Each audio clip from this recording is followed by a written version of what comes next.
Today I wanted to talk about things that are universal and things that aren't universal. And what I mean is things that are universal are like intelligence, engineering, and the language of engineering and the language of science are universal things. But things like beauty and most languages, like Japanese, isn't universal. You can't speak Japanese everywhere in the world, and people won't always understand you.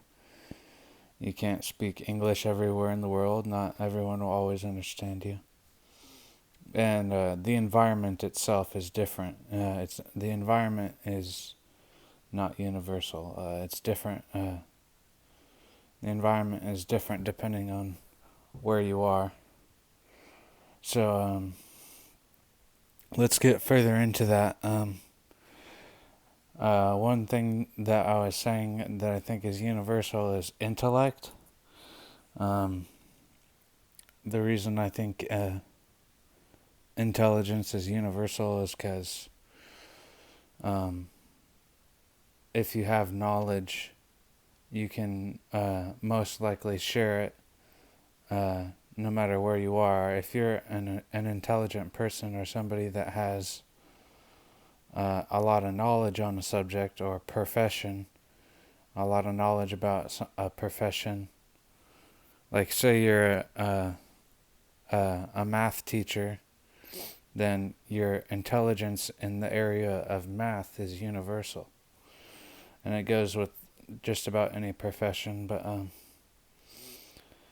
and engineering is another thing I said was I think is universal. If you're building a building and and you said this is 6 inches, and the person thought you meant 7, the buildings wouldn't be able to be built. It has to be universal.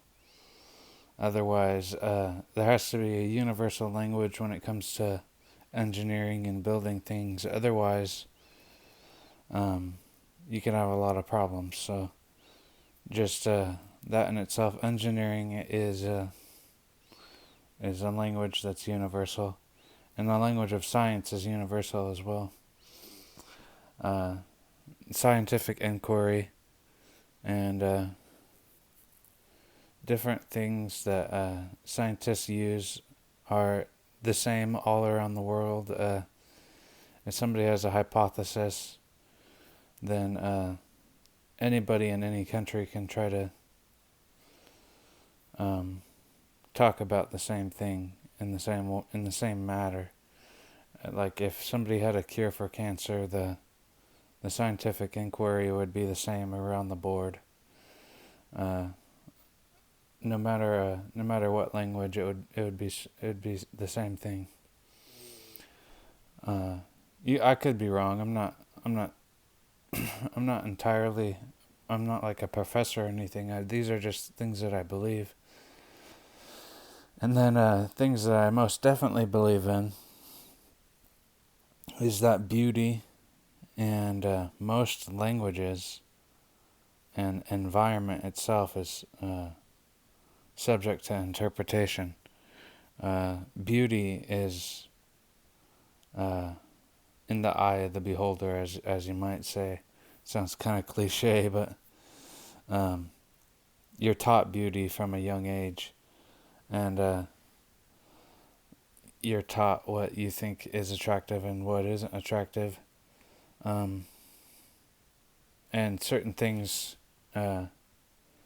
play into that, like the fact that we wear clothes. If we're in a more heated environment, I live in Oregon, so it's kind of cold here. So obviously, I'm not going to be walking around naked in the winter. But if I lived somewhere where it's hot 24/7, and or if I lived in a nude colony,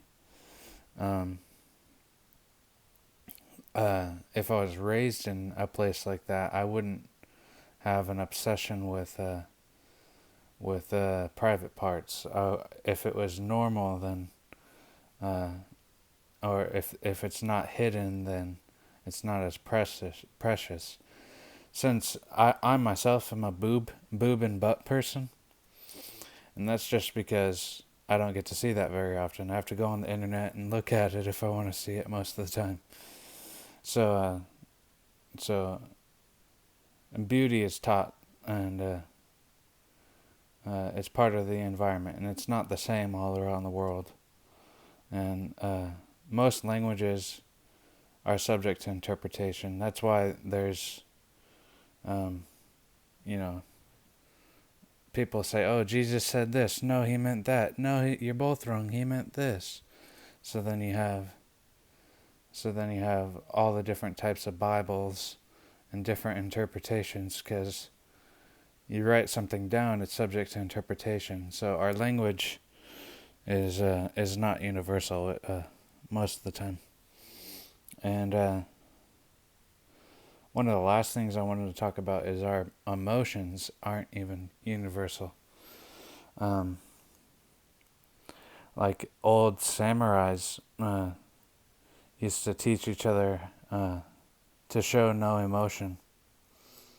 To be a warrior, you had to show no emotion when fighting, and they saw lots of benefits in their actions if they showed no emotion. So a lot of these Asian countries, what you'll notice is they're not taught to smile when they're happy, or their emotions that they're taught are different, and they mean different things. So it's a different interpretation. A lot of times you'll see if somebody I used to live next to these Asian neighbors, and I'd say hi to them. It's like I taught them to smile.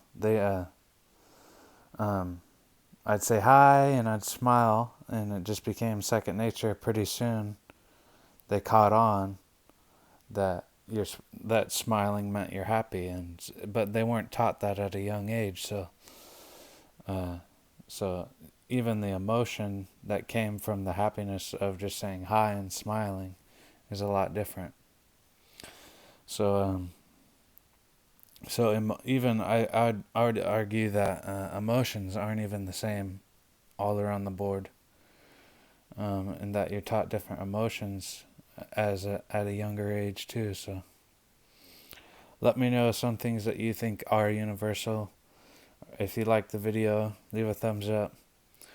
If you want to talk about something that isn't universal that you think I should have talked about, let me know. You could send a video response or leave a comment below, and I'll try to read your comments and watch the video. Alright. Peace.